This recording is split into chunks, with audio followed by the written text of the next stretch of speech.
लगा कर रंगदारी के रूप में या उसको संरक्षण देने के रूप में डीलर के यहाँ से आराम से बुलेट पर 2 बोरा ला दे अच्छा दिए। हम कहे कि ये सब व्यवस्था नहीं चलेगा भाई, आपको रोजी रोटी है, आप बुलेट चढ़ते हैं, कार चढ़ते हैं, लेकिन आप जो यहाँ से राशन लीजिएगा बाकी लोग को काट के मिलता है।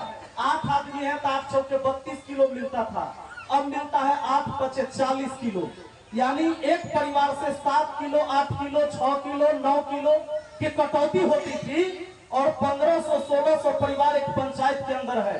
तो सोच के देखिए कि हर महीना का कितना बड़ा घपला है। अगर 6 किलो 7 किलो से भी जोड़िएगा और 1500 परिवार है तो सोच के देखिए कितना बड़ा गड़बड़ी था ये। इस गड़बड़ी को हम अपने पंचायत से खत्म किए और 1 ग्राम भी राशन किसी को कम नहीं मिलता है। व्यवस्था के खिलाफ लड़ना होगा। सरकार से जो योजनाएं चलती है सब में कमीशन सेट भेल है। 100 रुपया चलते चलते पंचायत स्तर पर गांव में आकर 40 रुपया का काम होता है, 60 रुपया कमीशन खोरी में खत्म हो जाता है। आप जरा सोच के देखिए कि नेता बने ले आदमी मरे ले क्यों रहता है एकदम। हर व्यक्ति चाहता है कि हम लीडर बने, हर आदमी चाहता है कि सत्ता बदल जाए, सत्ता मेरे हाथ में आ जाए, या मेरे हाथ में है तो मेरे हाथ में ही रहे, व्यवस्था नहीं बदले। मैं चला हूं व्यवस्था बदलने की लड़ाई लड़ने। सत्ता बदलने से मुझे मतलब नहीं है, व्यवस्था जब तक नहीं बदलेगा आपको कुछ नहीं हासिल हो सकता है। हमारे बच्चे जिस स्कूल में पढ़ते हैं, हमारे देश में बहुरंगीय शिक्षा व्यवस्था है, समान शिक्षा नहीं है, 1 नेशन 1 एजुकेशन इस देश में नहीं है। आज आपके बच्चे अगर गरीब है, किसान है, मजदूर है, पिछड़ा है, आपका बच्चा सरकारी स्कूल में पढ़ेगा, वहां का सिलेबस अलग है। और जो पैसा वाले लोग हैं, पूंजीपति वाले लोग हैं, नेता अधिकारी हैं, उसका बाल बच्चा सरकारी स्कूल में पढ़ता है क्या? आप लोग बताइए, किसी भी नेता अधिकारी का बाल बच्चा सरकारी स्कूल में पढ़ता है? नहीं पढ़ता। लेकिन आपका बच्चा उसी सरकारी स्कूल में पढ़ता है। अगर समान शिक्षा मिलता तो वो भी अपना बच्चा को उसी स्कूल में पढ़ाता। समान शिक्षा नहीं है। जब समान शिक्षा नहीं है तो समान प्रतिस्पर्धा कैसे होगा? और जब समान कंपटीशन नहीं होगा तो आपका बच्चा अगर योग्य भी है तो योग्यता के हिसाब से उसको सही जगह नहीं मिलेगा। इसकी लड़ाई हम लड़ने चले हैं। इस देश में 1 नेशन है तो 1 एजुकेशन होना चाहिए।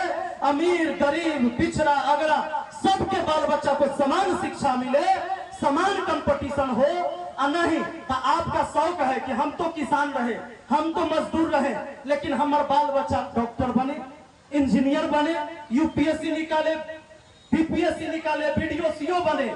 लेकिन आपका बच्चा जो बिहार बोर्ड से पढ़ के जाएगा, इस पढ़ाई को पढ़ने के बाद फिर से एनसीईआरटी पढ़ना पड़ता है उसको। उसी सीबीएसई बोर्ड में पहला ही से पढ़ाया जाता है बच्चे से। अगर वो एनसीईआरटी नहीं पढ़ेगा तो आपके बच्चा को एग्जाम में कुछ बुझाइबे नहीं करेगा कि कंपटीशन में कौन क्वेश्चन आ गया। कहेगा हम पढ़ तो रहे थे लेकिन एग्जाम में वो क्वेश्चन में नहीं रहता है, तो फिर समान कंपटीशन है नहीं, समान अवसर नहीं मिला। याद रखिए, सरकार की ऐसी कोई योजना नहीं है जो गरीब आदमी को अमीर बना दे। अरे यहाँ पर रोजगार मिल नहीं रहा है। सरकार ढोल पीट रही है कि 16 लाख मजदूर के खाते में 5-5 हजार रुपया देने जा रहे हैं। सुने हैं कि नहीं सुने हैं? मजदूर की संख्या बताइए कितना? 16 लाख। 16 लाख के खाता में, यानी कि ये कुछ रजिस्टर्ड मजदूर हैं जिन्होंने रजिस्ट्रेशन करा रखा है। ये ऐसे मजदूर हैं जो थोड़ा जागरूक है, इसलिए उनका रजिस्ट्रेशन हुआ। अब सोचिए कि बिना रजिस्ट्रेशन वाला मजदूर इस बिहार में कितना होगा। अगर 16 लाख सरकार आंकड़ा बता रही है जिसके खाते में 5-5 हजार रुपया ड्रेस खरीद ले दिया जाएगा, विश्वकर्मा पूजा के चलते ड्रेस खरीदे ले। पहला विश्वकर्मा पूजा के चलते ना दिल जा रहा है, चुनाव है। ये चुनाव है ना, तो पिछला साल नहीं पटाता। इससे पिछला साल दुर्गा पूजा नहीं हुआ था, विश्वकर्मा पूजा। अगला साल नहीं आने वाला है, अगला साल होने वाला है। लेकिन ना तो अगला साल बताएगा ना पिछला साल बताया है, इस साल बताएगा। अच्छा, 16 लाख मजदूर कहा जा रहा है सरकार के तरफ से, तो इस 16 लाख मजदूर पैदा किया कौन? आपका सिस्टम।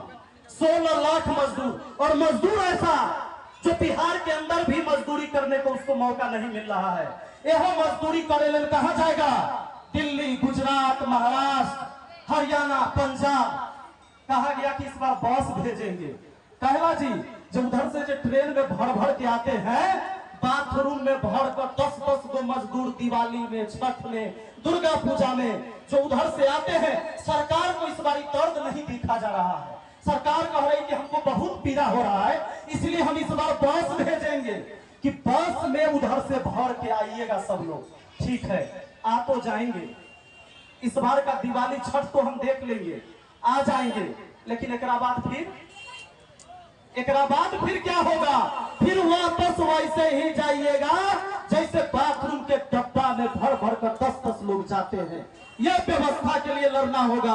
और आप लोग सोचेंगे कि भाई हमारा लड़ाई लड़े से कथी हो जाएगा? आप नहीं जानते हैं, यह लोकतांत्रिक व्यवस्था है। 5 साल के लिए हम सरकार चुनते हैं। एक बार चुनाव होता है, चाहे वो पंचायत चुनाव हो, विधानसभा चुनाव हो, लोकसभा चुनाव हो, 5 साल के लिए होता है, सिर्फ 5 साल के लिए। लेकिन आप बंधुआ मजदूर बन जाते हैं, गुलाम बन जाते हैं किसी एक पार्टी के लिए, किसी एक सरकार के लिए, कि हमेशा इन्हीं को लाएंगे, चाहे जो हो जाए हमेशा इन्हीं को लाएंगे। ऐसे लाने से व्यवस्था कभी चेंज नहीं होगा। आपको 5 साल के लिए वैलिडिटी देना है सरकार को कि 5 साल आपको मौका दिए, आप अच्छा करिए, नहीं तो फिर हम अगला किसी और को मौका देंगे, वो अच्छा नहीं करेगा तो कोई और को चुनेंगे। अगर ये कह के बार बार एक ही सरकार और एक ही विधायक, एक ही मुखिया, एक ही सरपंच, एक ही वार्ड को आप चुनते रहिएगा, तो याद रखिएगा जो एक बार मुखिया बन जाए उसको मन न रहता है कि अगला बार हम हट जाए। आप उसको हटाने का काम करिए। एक बार मौका, अगला बार किसी और को मौका, अगला बार किसी और को मौका, तब जाके बहुत सारे लोग इसमें जो लूटने बांटने वाले लोग हैं इसको रोजगार नहीं समझेंगे।